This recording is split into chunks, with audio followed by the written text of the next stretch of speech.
Hi అండి. Koona lemon rice ready చేసుకుందామండి. ముందుగా వరగన రైస్ కడిగి పెట్టుకోవాలండి. ఒక కప్పు బుసాలు వేసుకోవాలండి. అదే ఉల్లిపాయలు వేసుకోవాలండి. అలాగే ఒక కప్పు టమాటా వేసుకోవాలండి. టమాటా ముక్కలు సన్నగా కట్ చేసుకుని వేసుకోవాలండి. స్వింత్ అండి, కిజ్బర్ అండి, నెన అండి సన్నగా కట్ చేసుకుని వేసుకోవాలండి. ఓకేనండి. ఉప్పు, మిరియాల పొడుము, ధనియా పౌడర్, జీరా పౌడర్, కర్రీ పౌడర్ వేసుకోవాలండి. అలాగే కొంచెం లెమన్ కూడా వేసుకోవాలండి, నిమ్మరసం. అలాగే కొంచెం ఆలివ్ ఆయిల్ కూడా పోసుకోవాలండి.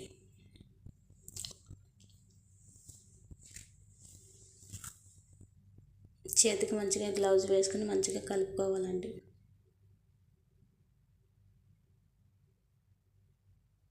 మంచిగా బాగా కలిసేటట్టు కలుపుకోవాలండి. ఓకేనండి. ఫస్ట్ టైం మీరు కనుక మా వీడియో చూసినట్టయితే మీకు నచ్చినట్టయితే అండి లైక్ చేయండి, షేర్ చేయండి, సబ్స్క్రైబ్ చేసుకోండి, కామెంట్ చేయండి. ఓకేనండి. కొత్త వారి కోసం అండి ఇలాంటి వీడియోస్ చాలామంది మన వాళ్ళు చేస్తారండి, తెలియని వాళ్ళ కోసం అండి. సరేనండి. అలాగే మంచిగా కలిపి పెట్టుకోవాలండి.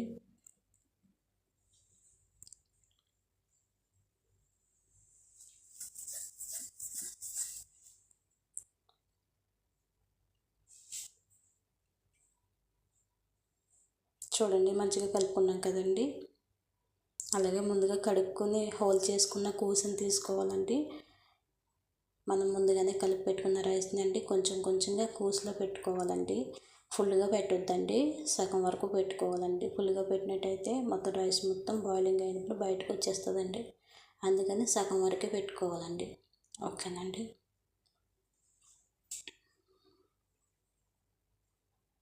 చూడండి, అలాగే మనం రైస్ని చూడండి చిక్కంలో వేసుకుని ఒక గిన్నెలో పెట్టుకున్నాం. ఆ తర్వాత కొంచెం వాటర్ వస్తుందండి, అది కూడా మనం యూజ్ చేసుకుందామండి. తర్వాత చూపిస్తానండి వీడియోలో. ఓకేనండి. ముందు మనం రైస్ అంతా కూరుకుందామండి. కూసుల్లోనూ సగం సగంగా పెట్టుకోవాలండి. చూడండి, నేనైతే కూసులు మొత్తంలోనూ రైస్ పెట్టేశానండి. అలాగే కొంచెం కవర్ చేసుకోవాలండి. ఇవి పెట్టేసి కవర్ చేయాలండి. చూడండి, నేను మంచిగా కవర్ చేసి పెట్టేశాను. బాగా కవర్ చేశాను కదండి. బాగా కవర్ చేసేలా పెట్టుకోవాలండి. పెట్టిన రైస్ బయటికి రాకుండా కవర్ చేసుకోవాలండి. ఓకేనండి. మంచిగా క్లోజ్ చేసిన తర్వాత అండి,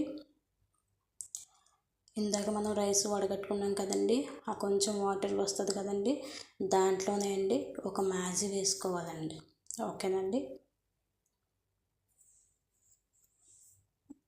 అలాగే కొంచెం ఆలివ్ ఆయిల్ కూడా పోసుకోవాలండి. అలాగే కొంచెం నిమ్మరసం కూడా పోసుకోవాలండి. కొంచెం గోరువెచ్చని నీళ్ళు పోసుకోవాలండి. బాగా వేడి నీళ్ళు పోసామంటే లెమన్ కదండి, సేదు వచ్చేద్దండి. సేదు రాకుండా గోరువెచ్చని నీళ్ళు పోసుకోవాలండి. కొంచెం సాల్ట్ చూసుకోవాలండి. సాల్ట్ సరిపోతే పర్వాలేదండి, లేదంటే కొంచెం ఉప్పు వేసుకుని కలుపుకోవాలండి బాగా. ఓకేనండి. ఎక్కువ నీళ్ళు పోసుకోవద్దండి.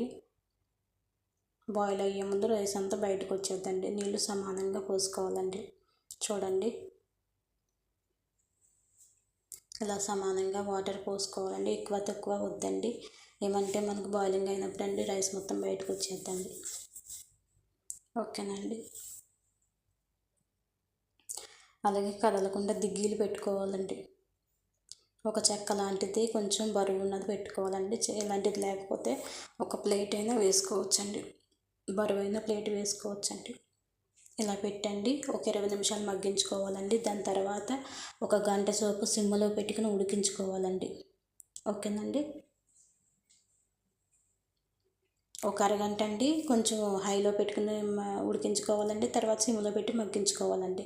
మనకు చూసినట్టయితే అండి, ఇదిగోని మన కూస రెడీ అయిపోయిందండి. ఆ రవ్వలకు చాలా ఇష్టం అండి. ఓకేనండి. బాయ్ అండి.